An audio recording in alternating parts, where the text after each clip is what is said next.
I'm Colin Cowherd, and I'll tell you why, even without Zeke, the Cowboys still have reason for major hope. Speak for yourself. I've got a new co-host starts right now.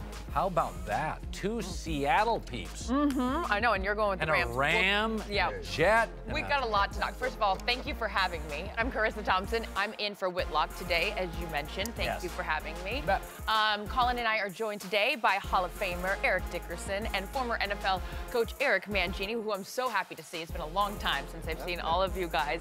We're going to start in Dallas, where the Cowboys got some bad news today with a court denying Ezekiel Elliott's request for an injunction that would have allowed him to play until a different court heard his appeal of suspension at a future date. What all of this means is that as things stand now, Zeke will be suspended for the next 6 games starting this week. We've heard this back and forth in 100 different ways. So, Colin, are the Cowboys' season, are they doomed without Zeke? I don't think so. I really, honestly, I felt this about 3 weeks ago. The story to me is their offensive and defensive line play. I think Zeke was really important last year when they couldn't get to the quarterback. But about 3 weeks ago, they played San Francisco, and it just jumped off the television. I'm like, wow. I know their offensive line is great. Now their defensive line leads the NFC in sacks, number 1 in pressures. So I think the narrative on what they are has changed. You know, the Seahawks used to be Marshawn Lynch. Now it's more of a Russell Wilson story. I think Dallas is fine. That's my takeaway. I mean, I think you're right. I mean, I think they're going to miss Zeke. I still think they can run the football, but they're a better football team with Zeke than without Zeke. And I think they've been going through this for months now. You know, is he going to be here? Is he not going to be here? And I think now since he's not going to be here, but the Cowboys are playing pretty good football right now. You know, and I think the story with the Cowboys really is Dak Prescott. Dak Prescott is playing great. And if you got a running game, that's going to help. And they have 2 good running backs, not like Zeke, but they have 2 really good backs. Alfred Morris will start in place of him. He was laughing, actually, when people say, like, oh, how are you going to fill in for Zeke? He's like, I'm a professional. I mean, like, it's insulting at some point, well, right? Well, Whitlock's off today, and we've done just fine without him already. The show's a minute old, so I think we're fine. I think the thing people forget is they've had months to prepare for this. It's been going back and forth, so it's not like this has snuck up on the team. Exactly. They know what they're going to run. They know how they're going to adjust to life without Zeke, and I agree with you. I think I was a late adapter on Dak. I wanted to see it. I wanted to see more of him. And going into this year and the things that he's done this year, he's really grown. He's matured. He's doing things better and more consistently and talking to people in the organization. His maturity, his leadership, all those things are so much better, and that's why I think they have a lot of hope. I think sometimes, too, you know, I've always said, having lived in Vegas and known guys who set the odds, is that they're the truth serum. There's no agendas. Coaches have favorites, sports writers have favorites, or whatever. Zeke is worth 1 point in Las Vegas. So the team that I don't think Dallas will beat, Philadelphia, would have beaten him with Zeke and without, and Atlanta wasn't going to beat him with or without. So the way I look at Dallas with Atlanta this weekend, I think they have a significant advantage on line play, and Atlanta's struggling, so I like them this weekend. I think that we all agree that, of course, Zeke makes your team better, but you're okay without him. You still have the offensive line, you still have the defense, and you still have Dak playing at a high level. So I agree, and Alfred Morris is a very adequate backup. I mean, for sure. And I keep going back to Dak Prescott. He's playing very good football. I mean, I liked him last year from the beginning. I mean, you know, a lot of people wasn't sold on it, like, oh, we didn't Romo on this, Romo on that. On him. But, you know, I saw him the first preseason game, and I'm like, who is this guy that looks like a seasoned pro? And they said, it's Dak Prescott. I said, where's he from? Mississippi. I'm like, I never heard of it. And he reminded me so much of Warren Moon. Each week, he got better and better and better. And this season, it just shows. So much maturity, too. And he's so much mature. We also don't give coaches credit. Look at the Rams year to year. That's a coaching story. Now, there's personnel upgrades on the offense. But I think we have to give Dallas's coaching staff credit. It's very offensive-minded, Jason Garrett, Linehan. Part of Dak's improvement is that staff. Like, to me, when I watch Dallas, I'm like, it's an offensive-leaning staff, and it's not a surprise they've drafted well on the offensive side. Their efficiency's pretty high. They make almost no mistakes. They don't fumble. They don't throw interceptions. So this is also a coaching story. I thought the 2 plays at the end of the first half last week against Kansas City were a great indication of his growth. He hits a 3rd and 15. Then the next play, he scrambles out to the right, extends the play, and hits another play for 56 yards. They go down and score. those plays he's making a lot more consistently than he did before. I'll say the one thing that Dallas does have to prove is that they can run the ball with somebody else, because Zeke is going to get 8-man box when he's in there. And if they don't prove that they can still run the ball early, it's going to be a lot more split safety, which will make the passing game harder to go. Hey guys, it's Jason McIntyre. Are you ready to save money and play more games? Then let me introduce you to our sponsor, GameFly. GameFly is the best way to buy and rent all your favorite games. At GameFly.com, pick your favorite games and have them mailed directly to your door. GameFly is the leading video game rental service with over 9,000 titles to choose from. With GameFly, you can try your favorite games and movies before you buy. Plus, you keep the games as long as you want. You'll never have to worry about late fees, and you can cancel at any time. They now offer movie rentals on GameFly too. Go to GameFly.com/speakforyourself and start your free premium 30-day trial today. That's GameFly.com/speakforyourself. The premium trial allows you to check out 2 games and/or movies at a time. You can only get this offer by visiting GameFly.com/speakforyourself. Now go sign up and start playing all your favorite games absolutely free for 30 days. Let's move to Cam Newton. The last time we saw the Panthers quarterback, he was comparing his own team to the Titanic and thought that was a good thing. Well, Cam pulled out another movie reference at yesterday's press conference, and this one actually, it made sense this time. Imagine doing the things you do, running the ball at Tom Brady's age. We just got to get there. And Brady's, how old is he, 40? Man, I don't know, he may be Benjamin Buttons, man. He just look like a GQ model still, right? Like, golly, I ain't seen no gray. I ain't seen nothing. I look at DA, man, he full of gray already. After 2 or 3 kids, man, so I don't know. All right, Carissa, should Cam model himself a little bit after Brady? I want to know if Cam's actually seen Benjamin Button. No chance. Because if it's any reference, like he said with the Titanic, we're just going to keep moving like the Titanic. How did that work out? Not great. Not great. No, I don't think he should model himself after Tom Brady. I think that's not who he is. I mean, should we do the whole Denny Green, they are who we thought they were kind of a thing? I mean, that's not who Cam Newton is. Cam Newton had 14 rushing touchdowns in his first season.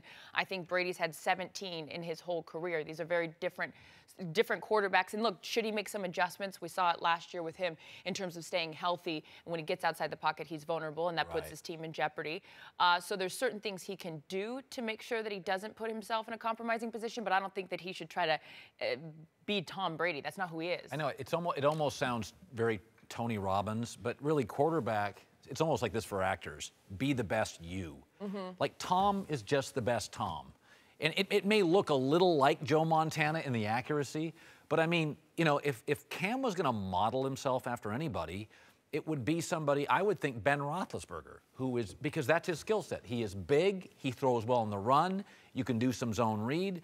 But I think Carolina, if you look at the way they're building, is like the Steelers are building. They're trying to build this really profound running game because Ben gets dinged up. So I understand like having a role model in life, but ultimately just do you really well. I want to be Giselle, so I put in hair extensions and some makeup, but that doesn't mean I'm a supermodel. Look, he should absolutely model himself after Tom Brady in the sense that Tom, no matter how much money he's gotten, no matter how much success he's had, all those things, he is incredibly humble, and he's always trying to figure out what he can do to improve. That's what Cam should model himself after, is that work ethic, that drive, that consistency, that humbleness. All those things, whether you're a great business, a great leader, people are always looking at best practices. And Tom Brady has established a lot of best practices for being a quarterback. Now, he should be true to his identity. He should be an authentic person.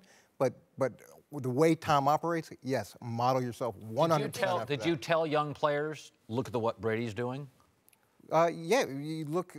I tell old players, look at what Brady's doing. You can tell anybody, look at what Brady's doing, whether it's him or Belichick. It's that consistent humbleness and drive that they have, regardless of all the accolades. So you're talking more off the field stuff. Yeah, I'm talking off the field stuff. He should be who he is, personality-wise, but adapt those practices. Yeah, I mean, I agree with you to a point, and you're right, off the field. I mean, my mother, I had a cousin, my favorite cousin, and my mother said, "Why come you can't be like Bobby? You not like Bobby." Bobby was really smart. I wasn't as smart as Bobby. I'm like, and my mom like, "I'm not Bobby, I'm Eric." So he should be Cam. You know, I had coaches try to tell me, "You need to get down lower, son. You're not gonna make it running up high. You know, get down lower like this guy." I'm like, I'm not that guy. You have to be who you are. You know, he's a guy that's physical. Sometimes he runs too much, but Cam is who Cam is. I mean, his personality, you like him or you love him. I mean, it is what it is. He's not going to change. There's only a like and love in there. Yeah, you like him or you love him. I mean, he's not going to be Tom Brady. But did you ever tweak your game? Like, was there ever a part of your game that you did tweak? No, you know, my game is what my game is. I always ran. They say I ran high. I didn't change that. You know, when you get to the NFL now, you have to adjust because from college to pros, it's a big difference. But did I try to get down lower? No, I did not. I mean, I knew what I was good at. I knew I could cut. I was fast. And if I tried to get down low, I'd have looked like a little squatty body trying to jump around on the field. But, I mean, there's remember the whole "Be Like Mike" campaign? I mean, Michael Jordan. I mean, there's this idea that you can try to emulate greatness, or at least model yourself after that a little bit. Kobe Bryant sounded like MJ when he broke into the league. Yeah. And no, there are things, I mean, even broadcasters, there are things, I mean, I've stolen from everybody. And they're from a Costas or, you know, you watch the way people... What'd you take from Costas? Just his sort of reserved style. He was when I was a young kid and I watched Costas, I was like his tempo, the way he talked, his pauses, he let stuff sit and bake. This is so boring. But the way... Is it? I find it interesting. But the way, I didn't know that. but kind of the way Bob talked and set up stories, he was, and I always thought the way his mannerisms, and I, you know, there's just, I think you can steal stuff, but to your point, you can't, I don't know, you know, Bobby, by the way, I didn't like the way Bobby ran, your cousin. So I think you kind of have to be yourself. Yeah, he should play the way that works best for him. To me, it's modeling the other behaviors that'll help him be successful. And he's run into a lot of problems with things off the field. And I'm sure, Eric, in your career, you had some veterans that helped you along, whether it was in the classroom or at practice, somebody that gave you some insight that helped you somewhere. No one helped me. Nobody helped you? Of course, you're right. Yeah, so it's those things that you can look to where he could really improve. Well, I think you're remiss if you don't look at the best, who's ever at the top of the pyramid, and how did they get there. And if you don't try to at least draw from some of that, then you're doing yourself a disservice. It's like, this is the recipe for success. Let me try to follow this a little bit, even if you add in a few things of your own, which make you an individual. Yeah, this is why autobiographies sell. I mean, you read Steve Jobs' autobiography, and everybody in Silicon Valley is like, oh, yeah. I mean, that's just, I think, human nature. That's why I said, can I fill in for Whitlock? Because I'm trying to be great. So I want to sit next to Colin. There you go. I thought you were Whitlock. It's a lot better looking. Well, welcome back. Eric Mangini here, now joined by the founder of The Big Lead, Jason McIntyre. That's one of those website things. To New York, where they've dropped to 1-7 after getting shellacked, who doesn't love that word, by the aforementioned Rams at home on Sunday. Now, a report has surfaced with several Giants players taking anonymous shots at Coach Ben McAdoo, saying he's, quote, lost this team and that players, quote, just don't care anymore. Colin, do you blame McAdoo for the Giants' dysfunction? No, I blame expectations. 13 teams in the league are below 500. Not a peep in any of the locker rooms. The Giants are the one team that won 11 last year, so they probably came into the offseason. Odell Beckham's a star, gets a shoe deal. We've got Eli. We're going 12 games. And now they win 1. There's 13 bad teams or below 500 teams. 2 of them don't have a win, not a peep, because nobody thought San Francisco would be great, and nobody thought Cleveland. Expectations, if you find a disillusioned employee, it is always tied to, I should be playing more. We should have won more. I should be being paid more. Listen, we've worked at broadcast companies. The disillusioned feel like, here are expectations, and my boss didn't meet them. That's the way the world works, right? Coach, I mean, is it unfair that we always point to the head coach? I think that any time you have an anonymous quote from a player, you better look at what their agenda is. And the agenda is never a selfless agenda. It's never the team player that anonymously goes to the media to talk about what the problems are. It's never the great guy that's trying to fix the things that are problems of the team. It's people who have some sort of personal agenda and they're unhappy with maybe the discipline that they've had to deal with. Reports of the fine, he's yelling out more Are we blaming Ben McAdoo for the fact that guys broke rules? Are we blaming Ben McAdoo for the fact that he's trying to have some accountability? Like, well, is that dysfunction? When did accountability become a synonym for dysfunction? I think that accountability is a great word, Eric. I want to go back. Remember Eli Manning, Monday Night Football against the Lions this year? Made a bad mistake in the red zone. They had to take a penalty. After the game, McAdoo went to the press. Eli Manning made a boneheaded mistake. Eli Manning's won 2 Super Bowls. He called out his quarterback. The next week, Odell Beckham did the fire hydrant celebration in Philadelphia. Remember that? Didn't say a word about it. He got penalized. They ended up losing the game. I feel like accountability. He didn't come down hard on Odell Beckham, his star, the face of the franchise, but he did on the Hall of Fame quarterback. And I think that was the moment he lost that locker room when some of the guys, you're calling out Eli Manning? He's been here every day. When was the last time he missed a game? This guy shows up week in and week out, deals with that bad offensive line. I feel like McAdoo lost it earlier this season. How much of this is just that it's New York? So of all, there's a lot of dysfunctional NBA franchises. Only the Knicks had like 7 leaks in the last year. Hey, the Jets. Hey, you can't. Well, but the Jets have leaks, and the Mets have leaks. There's literally more microphones in New York. Let's go to the guy who's coached in New York. Yes. No, and you had a ton of success in your first year, and then the second year was a drop-off. And for you, what did that pressure feel like being in New York when maybe those expectations weren't met? Well, here's what I can tell you about the media is it's tough to learn how to talk to the media anywhere, but then in New York, it's especially tough. And I remember one day, I think it was my first year, maybe it was the second year, I said, Chad Pennington is our quarterback right now. And the right now part was just a throwaway. It was just a general idea that anybody at any point could be replaced. It caused so many problems, so many issues. I had to talk to Chad. I had to talk to the owner. I had to talk to – it just went on and on. If I had just put a period on Chad Pennington is our quarterback, everything would have been fine. But I made that throwaway comment, not really thinking it through, and it blew up. And that's what Ben's dealing with. I don't know if he called out a lot of players last year, and I don't think anybody last year they probably would have said it's great he's holding guys accountable because they're winning. Yeah. But the reality is when you're sitting at 1-7, somebody has to take the fall. And you're looking for those words, you're looking for those things, and now you've got guys who are disenchanted for whatever reason. And they're going to the media, and to me, that's You know, wrong. The New York media thrives on negativity. I mean, they want you to be bad in New York because they can just go tee off on you. We thought it would be the Jets facing this heat, right? Everybody thought 0-16, and here are the Giants off a playoff season. Yeah, but you can look at this and you're like, oh, they were decimated by injuries. They've got, they spent a ton of money on defense last year, and that hasn't come to, fruition the same way you want. But it ultimately, unfortunately, it does fall on the head coach.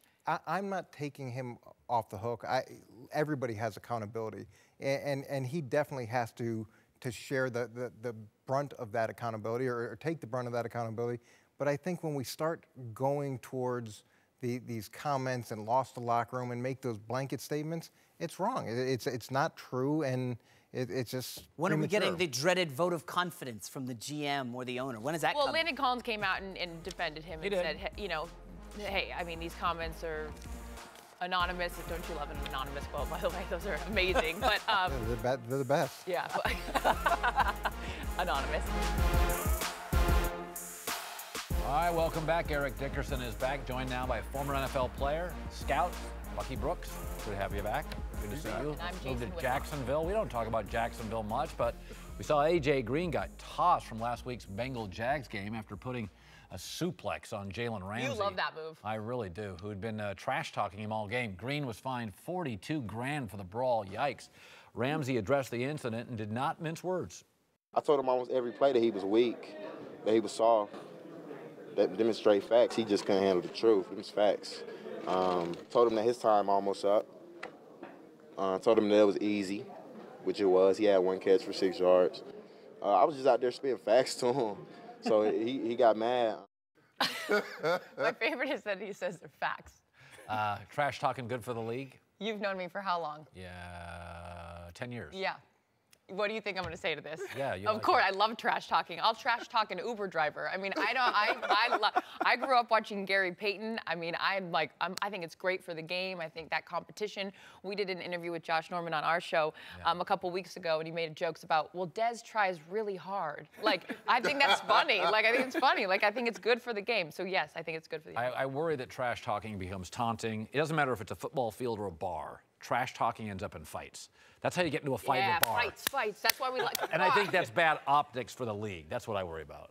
Bad optics, but when it comes to the game, You have to understand, the millennials, this new crew, they grew up playing 7-on-7 football. 7-on-7 is basically a lot of trash talk, a lot of antics, and you get that. Having known Jalen since he was in high school, we had him at the opening up at Nike headquarters, this is who he is. And so a lot of the people that trash talk and engage in that, it's to energize them.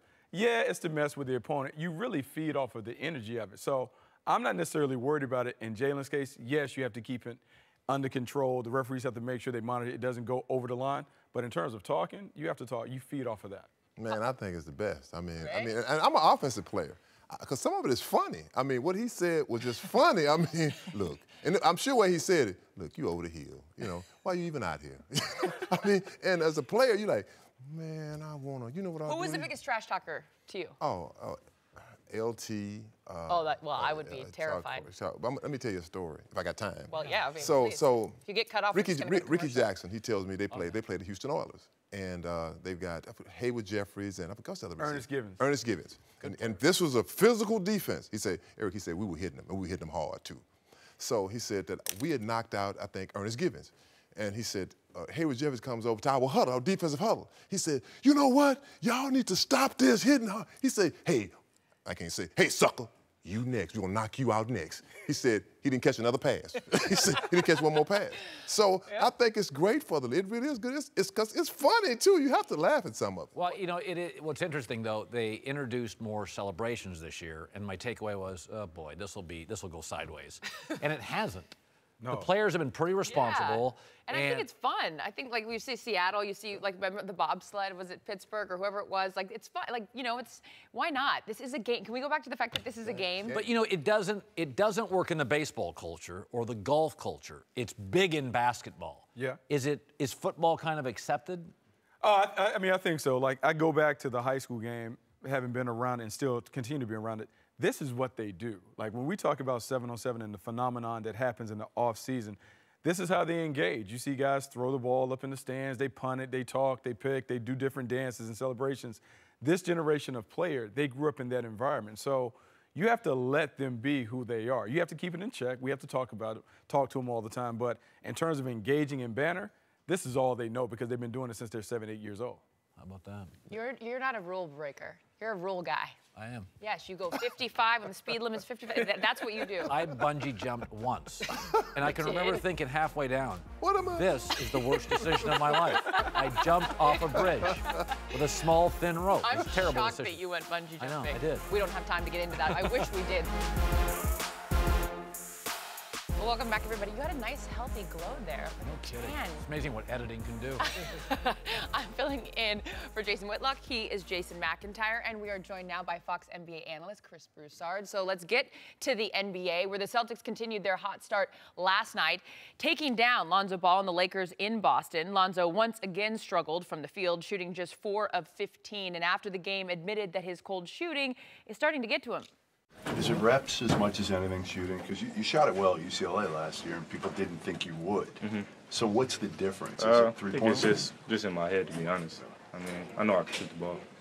Well, maybe he shouldn't keep shooting right now. Lonzo is at or near the bottom of the league in field goal percentage, three-point percentage, and even free throws. Colin, are you already concerned about the young fella? No, I'm not. First of all, you can't teach length, quickness, and vision. And he's great at those. What I do worry about, and I think this is a DNA thing, he's passive, oddly passive in stretches. And, you know, you meet a bully in the 8th grade, he's a bully at 28. Maybe an emotional bully, but he's a bully. And there are certain things, as a father of kids, like there are certain things, you know, the tomboy at 9 likes sports when she's 29. And it's nice of you to call me 29. But you don't meet a lot of people who are aggressive and then go to passive, or passive and go to aggressive later in life. Yeah. He's real chill. And, you know, you look around this league, man, aggressive. Michael Jordan punched teammates. Yeah. Kobe took 40 shots. I kind of like the chill. I feel like we should all chill out. Like the kid, we just started, and I don't think like that overreaction, and correct me if you're on the other side of this, Chris. I just feel like give him a second. Yeah, I think it's way too early. And people are jumping on he's passive, his personality. And I know Tim Duncan had fire. But if you just looked at Tim Duncan on the court, you would think He's passive. He's not that emotional, you know what I mean? He's not rah-rah and all that. Now, he's like one of the few players I can think of that was great that kind of came off like that. But I think people are overreacting way too early. Look, I've said it before about Gary Payton, 8.6 assists his first 2 years in the league. John Stockton coming off the bench his first year and a half in the league. But more modern guys, Gordon Hayward averaged 5 points as a rookie. Yeah. Kawhi Leonard averaged 8 points as a rookie. Giannis Antetokounmpo, however you say it. Bless you. He averaged, 6 points as a rookie. Now he's unstoppable. Yeah, I'm just saying the kid just turned 20. Yeah. He should be a sophomore in college. And guys come in at different physical statures. Yeah. He's clearly still growing. There are those that come in at 19 and they're physically grown. He's not. I think it's way too early. There's some concern about his shot. He's going to have to change the mid-range shot. It's just no. But the good news is, Chris, you can fix shooting. I mean, like we said, with shooters, you can change the form. You can't teach court vision. That's innate. He's got that, and a lot of people don't have that. You also can't teach length. Did you know, looking for a positive here, Lonzo Ball's second among point guards in block shots. He's 7th in assists in the league. He's got fewer turnovers than Harden, Westbrook, a lot of point guards. Yeah. He's playing well. The shot just isn't there. There is absolutely no reason to be concerned. But as Carissa said, right, it's fun to overreact. I just want to make sure I'm looking at the right, calendar. We're 11 games into this thing. I mean, this is a marathon, not a sprint. Yeah. Like, guys at other networks going to go in on Lonzo, and that's fine. I'm here to say just relax. Don't panic. Look at his own teammate, for instance. He has a teammate named Kyle Kuzma. And we were talking about this. So Kyle Kuzma... Not to be confused with koozies. You love koozies. I love them. Keep your drink cold. Yes. 3 years at Utah. That's 3 years on a training table, 3 years lifting weights. So Kyle Kuzma comes in. He's a man. He's got a man's body. You can tell. He's got shoulders. So that's 2 years in a gym, nutrition table in college, in a weight room. If you look at Lonzo, he looks like more boy than man. Yes. So look at Brandon Ingram. Brandon Ingram last year looked overwhelmed. He wore skinny jeans. And he may still wear them, but they're a size larger. He's a little thicker. We keep forgetting, when you and I were kids, you came into this league at 24 after 3 to 4 years of college. These kids, literally, Lonzo was at Chino Hills 18 months ago. Playing high school ball in the burbs. Right. He's a kid. Yeah, no question. Now, this is where the dad's bluster may be hurting him. I think it's helped in some ways. Obviously, it's given them marketing. I think it's a very strong argument that his dad's talk may have been what got him drafted by the Lakers, number 2. Because he was good at UCLA. He was great. But would they definitely have taken him if we didn't know who LeVar Ball was? Maybe not. So, but this is where it hurts because everybody is so focused on this. ESPN marketed that game last night not even as Kyrie versus Lonzo Ball, but Lonzo Ball. Period, the end. Not Celtics, Lakers, Lonzo Ball. This is where it's hurting him, and it could be getting to him because everybody's looking at him and saying, you're shooting 20%. But let's also add this. He's going against some of the best point guards in the league already. Kyrie Irving, Damian Lillard. That position, though, every other game you're basically facing Well, he's got John Wall player tonight. And listen, it could get ugly, okay? In Washington, Lakers played last night, and the Wizards went out to L.A. and lost. So you know John Wall's going to be looking for payback. If Lonzo has another bad game, let's just, 12 games in. My question is, when do you panic? I would say year 2, maybe year 2, middle of the All-Star break. Of his to me isn't after 11 games. No, I agree. Especially, again, a kid that clearly has a lot of room to grow physically. So it's way too early to panic. But he's got a lot to work on. Like, it's not easy. I'm not worried about his three-point shot. He can get space for that and shoot wide-open shots, and they'll start to fall because he's a decent shooter. The mid-range game is non-existent. He doesn't have one. Yeah, and you have to have at least the threat. Can he get one? They're going to have to change his shot because you can't shoot going like this. But these are all coming things from the that right they side. do. But that's the thing. This is where you can tell it's really mental. He can't hit free throws. He was a good college free throw shooter. He was a good high school free throw shooter. When you're not hitting your NBA free throw, the rim didn't move. That's upstairs. And if you don't have that mid-range, just forget about the pick and roll because nobody's going to respect you. They're going to go under the pick. Hey, take any jumper you want. He doesn't run the pick and roll that well. That's right. That's mandatory. But again, you can't teach length, quickness, and vision. He's got that. Those are real big assets. So does Ricky Rubio, though. But it's like any But he's not a bust either. Ricky Rubio. No, he won't be. At worst, he'll be Ricky Rubio or Rajon Rondo post-Celtics. In any new situation, I don't care whether it's the medium of television or whether it's a professional athlete, like give him a second to settle in and they'll calm down. Hopefully, it's, you know, his nerves and all that kind of stuff. He's got all this fodder around him, and let's just give the kid an opportunity to maybe like see what he does when the lights aren't so bright. Right now, the pressure is mounting.